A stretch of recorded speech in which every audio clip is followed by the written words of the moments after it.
Hello folks, we're going to have a wee look at simplifying fractions. So the first one here, we want to think of a number that we can divide the top by and divide the bottom by the same number. So we need something that goes into 35 and something that goes into 40. And that's 5. So if we divide the top by 5, we've got 7. If we divide the bottom by 5, we've got 8. So 35 40ths is the same as 7 eighths.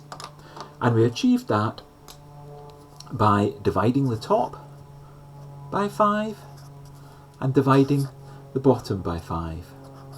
And we have now simplified that fraction because we can't make the numbers any smaller by dividing. Now I'd have liked to look at some more examples, and you'll notice that I've written down the same example several times. Because one of the things I want to point out to you is that it's possible for different people to do the same example in different ways and all end up with a correct answer. So for example, when we look at this, it might occur to us first that both these numbers are even numbers, so we can divide them by 2.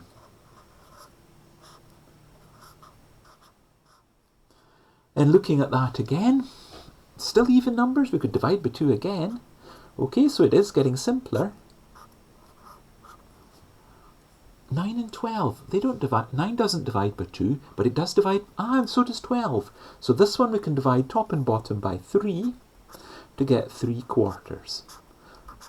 So 36 48ths can be simplified to be 3/4 by dividing it by 2, dividing by 2 again, and then dividing by 3. Now somebody else might come to this and think, 36 and 48 are both in the 6 times table, so let's divide by 6.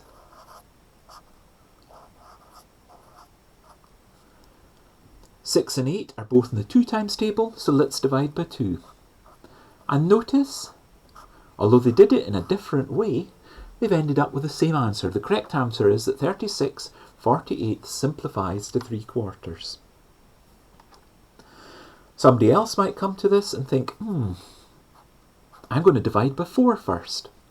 Divide top and bottom by 4, we get 9 over 12. And then they look at the 9 and the 12, and they're both in the 3 times table, so we can divide by 3 to get 3/4. And again, different way of doing it, same answer. And finally, dare I say it, some old person who long ago learned the 12 times table might realise that you can divide by 12 and get straight to 3/4. So, when it comes to simplifying fractions, you might do it in one leap using a big number, you might do it in 2 leaps or 3 leaps or even 4 leaps, but as long as you end up with the correct answer, it's fine, right? And all these different ways of simplifying 36 over 48 gave us 3/4. So don't worry if you have to take more than one step to simplify a fraction in this exercise.